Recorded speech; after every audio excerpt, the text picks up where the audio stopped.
Vous vous en souvenez sans doute si vous avez écouté les derniers épisodes du podcast, j'ai le grand plaisir actuellement d'être soutenu par Domestika. Domestika, c'est une plateforme de cours en ligne sur laquelle on retrouve notamment des cours d'aquarelle, de peinture acrylique, de gouache, mais aussi de création digitale sur Photoshop ou Procreate. Et il y a aussi toute une partie autour des arts du fil avec des cours de broderie, de tissage, de crochet, de punch needle ou de tapisserie avec des matériaux recyclés. Il y a même des cours de menuiserie.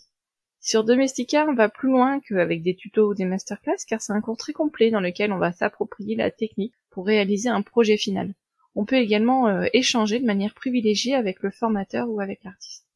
Domestika propose également un abonnement qui s'appelle Domestika Plus. Ça vous donne accès à un cours par mois à un tarif avantageux, avec des réductions et des avantages exclusifs sur d'autres cours. L'idée est d'avoir accès à des cours et des avantages régulièrement tout au long de l'année. C'est donc parfait pour se mettre dans une vraie dynamique d'apprentissage continu, ou quand vous n'arrivez pas à choisir. De mon côté, j'avais choisi de tester un cours autour du papier découpé. Alors j'ai pas encore terminé, mais j'ai trouvé ça jusqu'à présent bien organisé. Tout est découpé en unités, avec des vidéos courtes à chaque fois, et à la fin, des activités à compléter, et des ressources web pour aller plus loin. J'ai même des feuilles d'entraînement au format PDF, et on peut regarder ce qu'ont réalisé les personnes qui ont suivi le cours. C'est donc très complet, et si vous souhaitez vous lancer, Domestika vous offre une réduction de 10% sur votre prochain cours, avec le code FEMIN10-2022. Vous le retrouverez dans les notes de l'épisode, ou sur mon site podcastfemin.fr. Allez, place à l'épisode du jour. Bonjour et bienvenue dans ce nouvel épisode de Femin, le podcast de la communauté Do It Yourself qui part à la rencontre des entrepreneurs créatifs. Je m'appelle Mélanie Sénat, j'adore créer, et je suis heureuse de partager avec vous mes conversations avec des créatrices et des créateurs que vous suivez peut-être comme moi sur Instagram. Qu'ils créent avec du papier, du tissu ou de la laine, avec des crayons, des aiguilles, des pinceaux. Découvrir leur parcours et les coulisses de leur entreprise créative est un régal d'inspiration. Aujourd'hui, on retrouve Laure, que vous avez peut-être déjà entendu dans l'épisode 71. Laure a 2 activités. Elle accompagne des marques créatives dans leur stratégie de communication, sous la marque Bureau d'influence, l'agence qu'elle a co-créée, et elle est également créatrice de contenu DIY avec son blog ilovedoityourself.com. Dans l'épisode 71, on avait beaucoup parlé de marketing d'influence, avec notamment la manière d'aborder des marques avec lesquelles on veut travailler quand on est créatrice. Pour ce nouveau rendez-vous, Laure répond aux questions que vous lui avez posées à la suite de notre premier échange. On a découpé en 3 épisodes pour que vous puissiez les écouter facilement. Pour la première partie, Laure répond aux questions autour du choix du statut juridique. Deuxième question autour du réseau et de la façon dont on peut s'entourer en tant que solopreneur. Et 3e question autour de la visibilité et de la mise en avant de son travail. Dans le mini-épisode suivant, on traite de la question de l'argent. Comment j'assure mes arrières d'un point de vue financier. Laure nous donne ensuite son point de vue sur les 3 erreurs à ne pas commettre quand on se lance. Et elle nous donne des conseils pour gérer la peur de se lancer. Et enfin, dernière partie dans laquelle on répond aux questions suivantes. Comment dire non à des projets? À quoi ressemble le quotidien d'une entreprise créative? Et est-ce que j'ai créé mon activité seule ou avec quelqu'un? C'est hyper intéressant, non? Alors, c'est parti. Bonne écoute. Bonjour Laure, je suis ravie de te retrouver pour quelques conseils sur l'entrepreneuriat créatif. Bienvenue. Bonjour Mélanie. On démarre avec quelques questions pratiques. Comment je choisis mon statut juridique? C'est souvent une question qui revient. Ça fait un peu peur, ce côté un peu juridique, fiscal, etc. Comment je fais pour me lancer sur le sujet? Alors c'est vrai que c'est une question qu'on me pose souvent. Je ne suis pas comptable, voilà, je n'ai pas de compétences particulières, mais pour moi il y a quand même 2 options assez tranchées. Il y a l'option de commencer en tant qu'auto-entrepreneur, et là c'est assez flexible. On peut être auto-entrepreneur et cumuler ce statut avec un emploi de salarié, par exemple. On a une comptabilité qui est quand même très allégée. On a des plafonds qui sont assez élevés pour pouvoir lancer son activité, se roder. Voilà. On a moins d'obligations que quand on est une société. Et la deuxième option, c'est de démarrer tout de suite en tant que société. Et là, il y a différents formats de société. Je ne rentrerai pas dans les détails parce que, comme je vous l'ai dit, je ne suis pas experte. Mais dans ces cas-là, à partir du moment où on est en société, on doit avoir un expert comptable, ce qui implique des frais. Voilà, on a différentes charges qui interviennent. Donc, c'est sûr que le statut de société, peut-être qu'on peut l'appréhender quand on a déjà des clients, un bureau en location où là, on est sûr qu'on va avoir un loyer, des charges vraiment récurrentes qui tombent tous les mois. Et dans ces cas-là, c'est sûr que c'est une bonne option d'avoir ce statut. Moi, ce que je trouve super avec le statut d'entrepreneur, d'auto-entrepreneur ou de micro-entreprise, Oui, parce que c'est la même chose, hein. Micro-entreprise, auto-entreprise, c'est la c'est même qu'en chose. fait, ça nous permet pendant quelques mois, quelques années, de se roder, de démarrer, de créer son business, de s'exercer, on va dire. Et après, c'est un statut qui est très facile à gérer. Et on peut passer d'un statut à l'autre très facilement. On peut clôturer sa micro-entreprise ou son statut d'auto-entrepreneur très facilement. Donc, je pense que c'est une bonne option de démarrage, en tout cas quand on n'a pas de charge fixe, qu'on travaille à la maison et que Seul, c'est qu'on ça. n'a pas des des grosses prévisions de dépenses aussi, de charges, parce qu'en micro-entreprise, on doit assumer toutes les charges et on déclare son chiffre d'affaires. Exactement. Ouais, tout à fait. Donc, c'est vraiment une question à se poser. Mais on peut démarrer comme ça et passer à un autre statut ensuite, hein. L'un c'est pas incompatible. Ouais, ok. Bon, ben génial.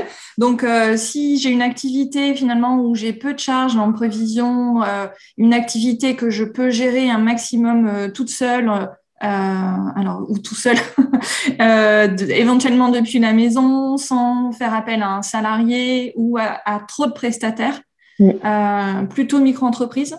C'est ça. Et puis, si je sais que je vais avoir besoin, par exemple, de financement particulier, si j'ai besoin tout de suite de travailler en équipe avec des salariés ou avec des prestataires derrière, c'est plutôt un statut de société que je vais avoir. Tout à fait. Bon, super. Allez, écoute, impeccable pour cette première question. On continue avec une autre question qui est plus liée un petit peu au réseau.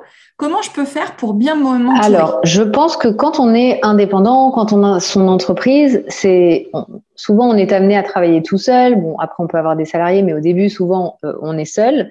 Et c'est très important d'être ouvert et d'aller voir ce qui se passe ailleurs. Premièrement, pour se créer un réseau, parce que on n'est jamais à l'abri d'avoir besoin de compétences qu'on n'a pas, nous, personnellement. C'est-à-dire qu'on peut être amené à nous proposer un projet. Et finalement, dans ce projet, on a 2 compétences sur les 3, mais il nous en manque une. Et quand on a un réseau qui est fourni, eh ben, on peut tout de suite appeler la bonne personne qui va être compétente et nous permettre de signer ce projet pour aller de l'avant. Aussi parce que ça nous permet d'échanger sur divers sujets, des difficultés, des interrogations. Souvent, c'est vrai qu'on parle beaucoup à son mari, à sa famille, mais bon, ils sont pas toujours en mesure de nous apporter la réponse. Alors que dans un réseau, on peut être amené à trouver des gens qui sont passés par cette situation. Moi, je me suis beaucoup tournée vers les réseaux d'entrepreneurs. J'en ai d'ailleurs créé un parce que je sentais vraiment qu'il y avait un besoin et que c'était très, très stimulant. Et je pense que une des autres choses, c'est qu'il ne faut pas hésiter à être curieux et à aller vers les gens, à être vraiment proactif dans ses démarches. Par exemple, dans l'univers du fait main, ne pas hésiter à aller voir, alors pas son concurrent, mais des activités qui peuvent être complémentaires aux nôtres, créer le contact, créer du lien, commencer à discuter. Et souvent, on se rend compte que ça peut aboutir à des belles synergies, en fait.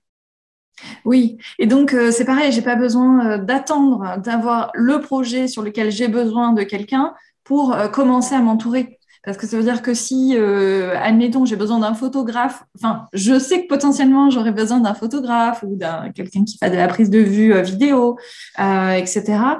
Je peux commencer finalement à prendre des contacts avant d'avoir le besoin.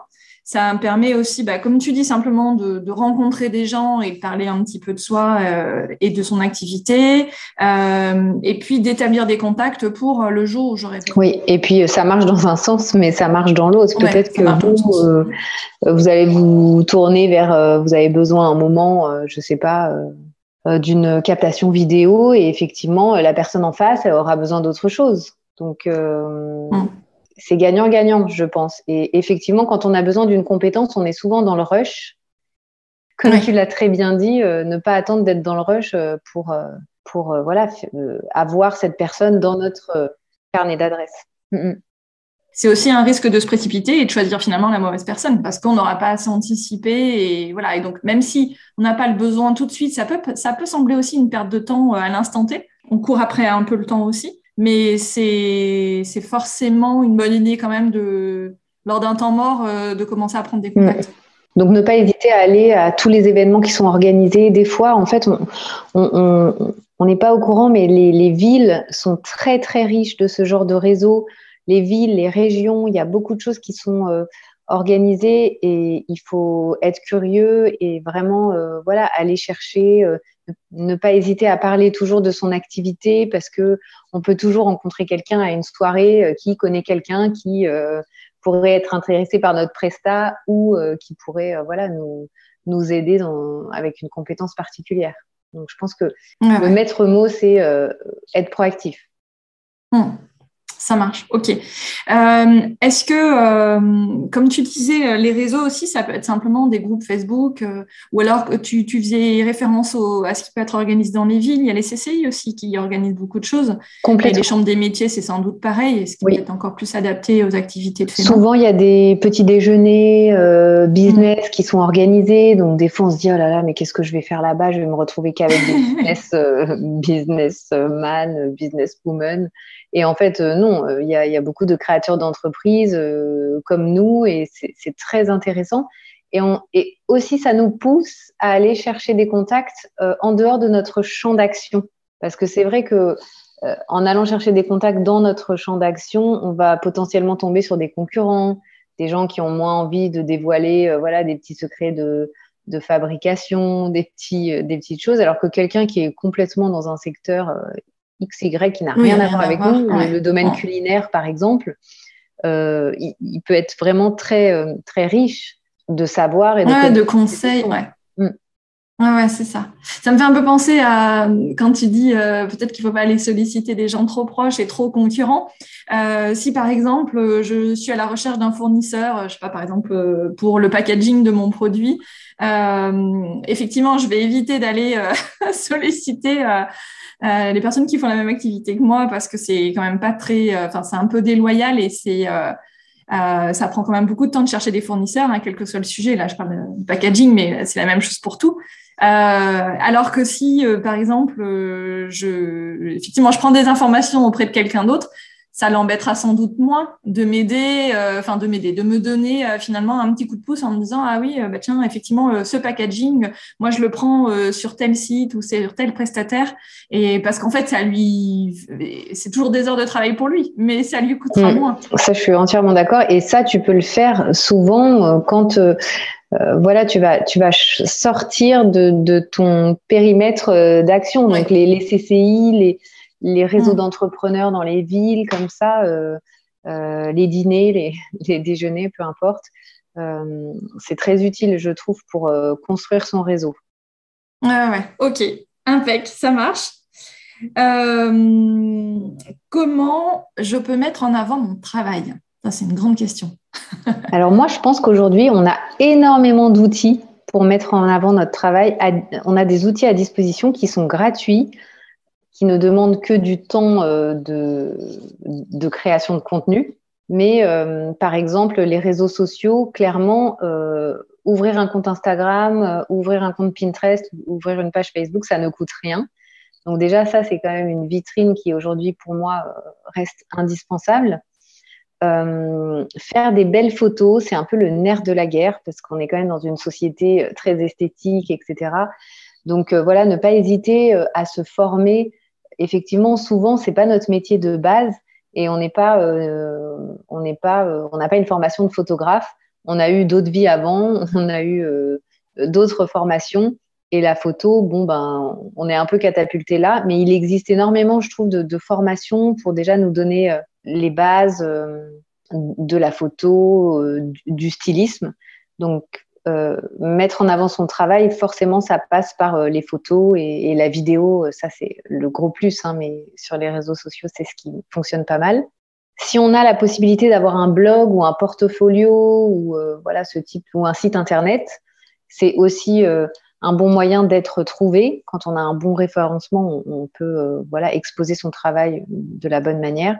avoir des cartes de visite. Ça, on en avait parlé dans l'épisode, il me semble. Pour moi, c'est hyper important de pouvoir donner des cartes de visite parce qu'aujourd'hui, on est inondé d'informations et la personne, elle Digital, digitale et elle veut pouvoir facilement se dire, mais oui, c'est vrai, cette fille que j'ai rencontrée, mais elle m'a laissé sa carte. Et moi, j'ai une petite boîte avec énormément de cartes de visite. Et c'est vrai que des fois, je replonge dans ma boîte parce que j'ai un souvenir de quelqu'un qui m'avait laissé sa carte. En fait, on a tellement l'habitude que tout soit digitalisé que finalement, une carte de visite, un flyer, etc., tu vas avoir tendance à le conserver. Je sais pas toi, mais quand tu commandes en ligne et que tu as un petit quelque chose, tu vois, une image sympa imprimée, etc., de par exemple, d'un créateur dans le cas du fait main, bah, tu vas avoir tendance à le garder. Parce que c'est embêtant aussi de jeter un bel objet qui a été imprimé avec soin, etc. Et donc, c'est le genre de choses où finalement, tu vas le conserver. Et ça me fait penser aussi un petit peu au courrier papier. Dans les entreprises, on reçoit de moins en moins de courrier papier, mais tu peux être sûr que le courrier papier qui arrive, il va être lu. Finalement. Là, je te rejoins complètement parce que nos cartes de vœux, nous, on les fait vraiment papier. Et on les envoie. Cette année, on a glissé une petite tisane à l'intérieur.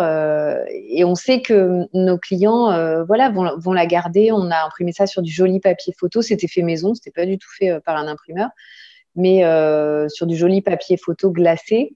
Et on sait que les clients qui l'ont reçu, en tout cas, ils sont toujours contents. Et donc, effectivement, le papier, ça se perd un peu.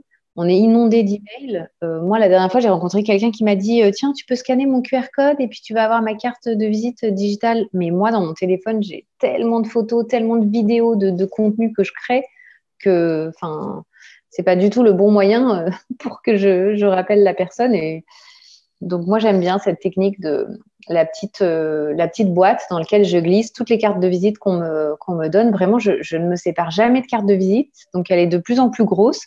Mais au moins, je peux aller replonger même des années plus tard vers un contact que j'avais eu auparavant. Je suis hyper d'accord avec toi. Et la dernière chose que je voulais dire pour mettre en avant son travail, c'est quand même qu'on est le meilleur ambassadeur. On a créé son entreprise, on a créé des produits, on a créé tout un univers. Donc, c'est pas présomptueux de parler de soi. On peut en parler de manière très passionnée. Donc, je pense qu'il ne faut pas hésiter finalement à parler de son projet, peu importe où. Et quand on en parle avec passion, c'est toujours très, très bien accueilli. Oui, c'est clair. Je vais donner une petite anecdote, si tu me permets. À la bibliothèque de ma ville, j'ai emprunté un bouquin sur les podcasts. Et donc, bon, de base, je suis déjà un peu pipelette, hein, forcément, vous connaissez avec le temps. Et du coup, j'ai mis un petit peu de temps pour le lire, etc. Et puis, du coup, j'en profite pour glisser. Je connais déjà un peu le podcast parce que j'en ai un. Et la bibliothécaire me dit, ah oui, c'est sur quoi? Les loisirs créatifs. Ah oui, c'est pas vrai, moi j'adore ça. Et au final, elle écoutait fait main. Et donc, c'était juste incroyable, improbable, tout ce que tu veux. Et donc, et on s'est recroisés. Elle m'a dit, je dis bonjour à Chloé si elle m'écoute. Et on s'est recroisés samedi et elle me dit, c'est super, continuez et tout. Enfin, le truc, tu vois, tu peux pas plus improbable, mais en fait, si j'avais pas...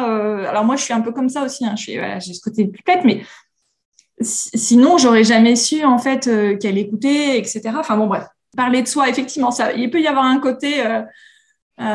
oui, comme tu dis, se mettre un peu en avant, etc. Mais c'est aussi finalement engager la conversation.